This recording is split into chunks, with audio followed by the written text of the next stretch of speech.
এবং কোন কোন পানিতে অজু গোসল জায়েজ, কোন পানিতে অজু গোসল জায়েজ নেই। আজকে আপনাদের সামনে আলোচনা করব যে একজন মানুষ অজু কেমন করে করবে, অজু করার মাসনুন এবং সহি এবং সঠিক পদ্ধতি কোনটা।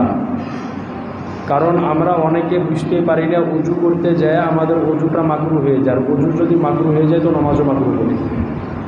সুতরাং আপনাদের নিকটে আবেদন, একেবারে একাগ্রতার সহিত মনোযোগ সহকারে অন্তরে কান লাগিয়ে শ্রবণ করবেন এবং এই কথাগুলোর উপরে আমল করার চেষ্টা করবেন।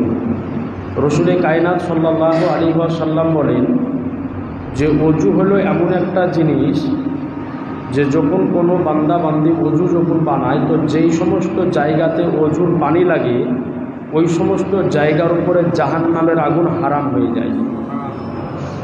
রসুলে কায়নাত সাল্লাল্লাহু আলাইহি ওয়াসাল্লাম সম্পর্কে একটা হাদিস শরীফ আমার আলা হযরত রাদিয়াল্লাহু তাআলা নকল করেছেন তিনার কিতাবের মধ্যে, যে রসুলে কায়নাত সাল্লাল্লাহু আলাইহি ওয়াসাল্লামের নিকটে একজন ব্যক্তি আসার পরে কালেমা পড়ে মুসলমান হলেন। তো বললেন, ইয়া রাসূলুল্লাহ, আমি তো মুসলমান তো হব, কিন্তু আমার কয়েকটা শর্ত আছে। তো বললো, বলো কি শর্ত আছে।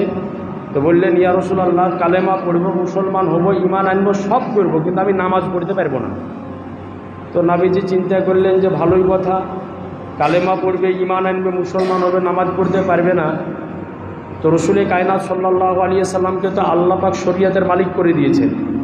নবী আমার যেটাকে হালাল বলে দিয়েছেন ওটা হালাল, যেটাকে হারাম বলে দিয়েছেন ওটা হারাম।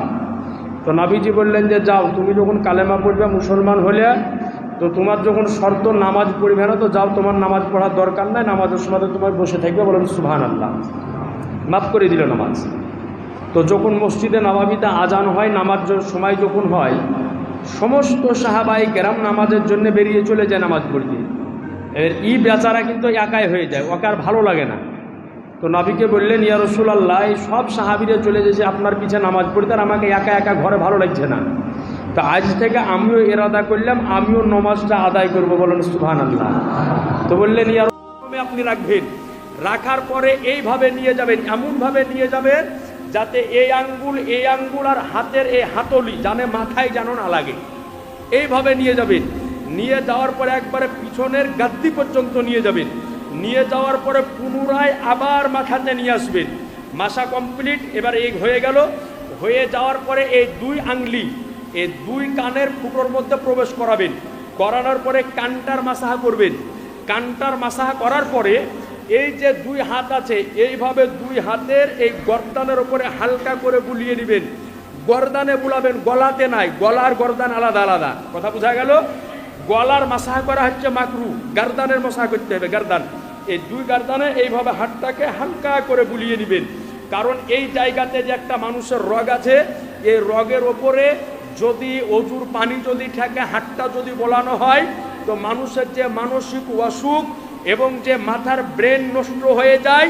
আল্লাহর নবী বলেন যে কোনো ব্যক্তি যদি 5 ওয়াক্তের নামাজে বা ওযুর সময়তে এই দুই হাতের এই জায়গাটাকে রগের ওপর স্পর্শ যদি করায়, তো আল্লাহ পাক তাকে এই অসুখ থেকে আল্লাহ পাক দূরে রাখে, বলেন সুবহানাল্লাহ। তো আজি যারা মহতারাম হয়ে গেল। এরপরে আপনাকে ধৌত করতে হবে দুই পা। পায়ের যে গিট্টু আছে, এই গিট্টু থেকে নিয়ে নিচু দিকটা দুই পাকে ধৌত করা হচ্ছে ফরজ। এমন করে ধৌত করতে হবে যাতে করে একটা লোম পর্যন্ত ভিজতে বাকি না থাকে। যদি পায়ের নিচের একটা লোম যদি ভিজতে বাকি থেকে যায়, তাহলে ও ব্যক্তির অজু হবে না। এইবার অজু করা কমপ্লিট হয়ে গেল। কমপ্লিট হয়ে যাওয়ার পরে এইবার কিছু কর্ম আমাকে আপনাকে করতে হবে। এই কর্মগুলি আপনাদের সামনে ইনশাআল্লাহ তাআলা এবার আপনাকে বলে দিব। যে আজকাল আমরা অজু বানাই ট্যাপে, মোটর চালিয়ে দিয়ে ট্যাপে দাঁড়িয়ে হোক বসে হোক আমরা অজু বানিয়ে নিচ্ছি। কিন্তু আল্লাহর নবী যুগে কিরকম ট্যাপে অজু করার পদ্ধতি সিস্টেম ছিল না। মুশকে করে, আপনার লোটাতে করে বা মাটির কোনো পাত্রতে করে পানি নিয়ে এসে তিনারা অজু বানাতেন। কিন্তু এখন আমাদের যুগের পরিবর্তন হয়েছে, বিজ্ঞান অনেক উপরে গিয়েছে, তাই এই সমস্ত পদ্ধতি আমরা ব্যবহার করছি। এইভাবে উজু যখন কমপ্লিট হয়ে গেল, হয়ে যাওয়ার পরে একটা দোয়া পড়বেন, আল্লাহুম্মা জাআলনি মিনাত তাওয়াবিন ওয়া জাআলনি মিনাল মুতাতাহহিরিন। এই দোয়াটা পড়বেন। এই দোয়াটা পড়ার পরে যদি লোটাতে বা বধনাতে বা অন্য কোনো পাত্রে অজু যদি করেন, তো অবশিষ্ট যে পানিটুকু বেঁচে থাকবে এই পানিটুকুকে দাঁড়িয়ে পান করে নেবেন। বলেন সুবহানাল্লাহ। নাবি আমার বলেন যে অজুর যে শেষে অবশিষ্ট বাঁচা পানি থাকে, ওই পানি যদি কোনো ব্যক্তি পান যদি করে দাঁড়িয়ে, তো আল্লাহ তাকে এক নয় দুই নয় একাধিক রোগ থেকে আল্লাহ পাক তাকে শেফা দান করে। বলেন সুবহানাল্লাহ। আজি জানা মহতারাম, সারা পৃথিবীর বুকে সমস্ত পানি বসে পান করা হলো সুন্নাত, আর শুধুমাত্র 2 রকম পানি দাঁড়িয়ে পান করা হলো সুন্নাত। বলেন সুবহানাল্লাহ।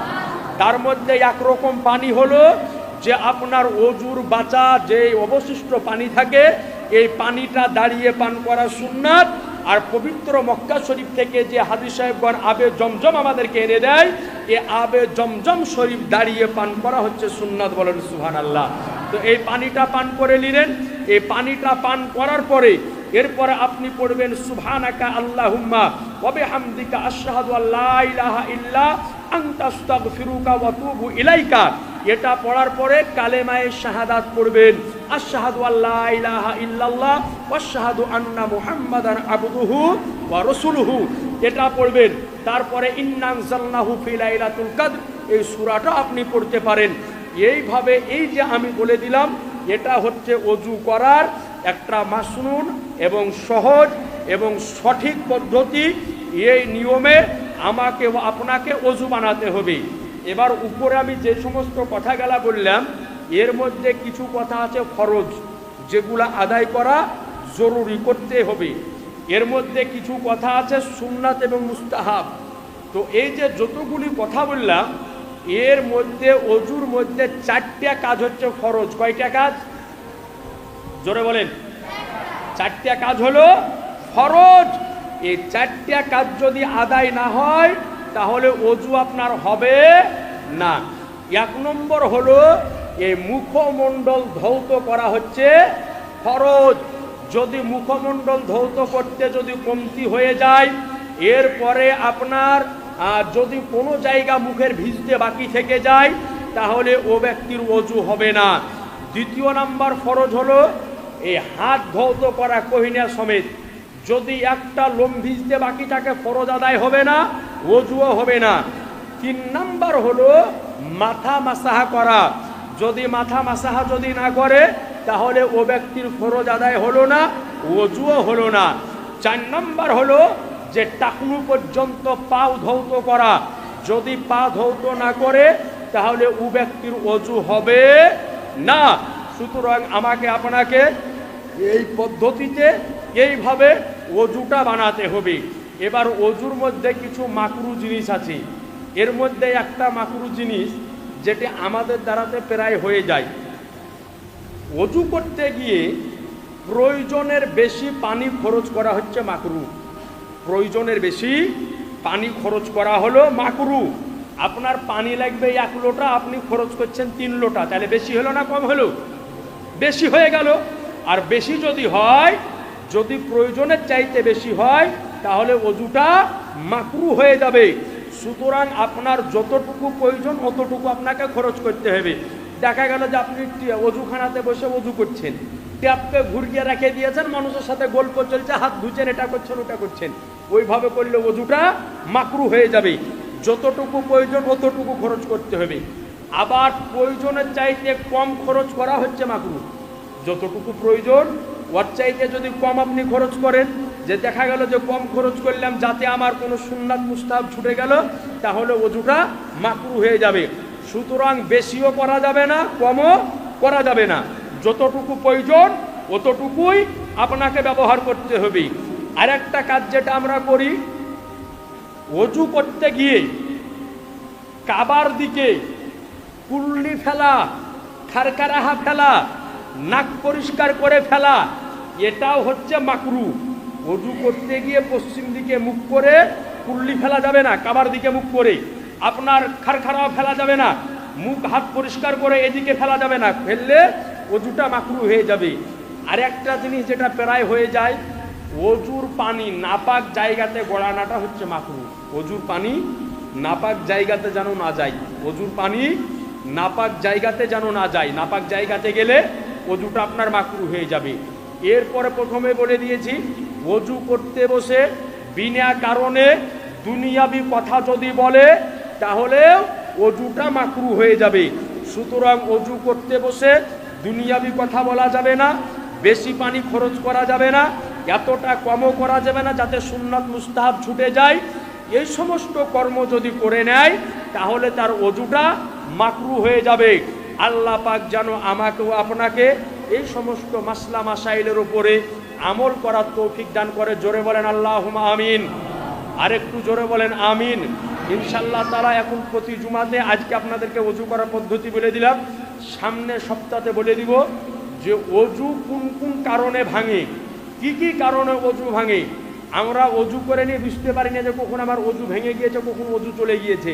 তো ইনশাআল্লাহ তাআলা সামনে জুমাতে অজু কোন কোন কারণে, কি কি কারণে, কেমনভাবে অজু ভেঙে যায় এবং কোন কোন কারণে অজু ভাঙে না, ইনশাআল্লাহ তাআলা ওই বিষয়টা সামনে জুমাতে তুলে ধরব। তারপরে ইনশাআল্লাহ তাআলা নামাজ পড়ার পদ্ধতির মধ্যে আমি প্রবেশ করব বলেন ইনশাআল্লাহ। ইনশাআল্লাহ তাআলা একেবারে অজু থেকে নিয়ে শুরু করে নামাজের শেষ পর্যন্ত ইনশাআল্লাহ তাআলা প্রত্যেক জুমাতে ধারাবাহিকভাবে আপনাদের সামনে আলোচনা করব। আল্লাহ পাক যেন আমাদেরকে বলার এবং শোনার এবং আমল করার তৌফিক দান করে। জোরে বলেন আল্লাহুম্মা আমিন। ওয়া আখিরি দাওয়ানা আনিল হামদুলিল্লাহি রাব্বিল আলামিন। আসসালামু আলাইকুম ওয়া রাহমাতুল্লাহি ওয়া বারাকাতুহু।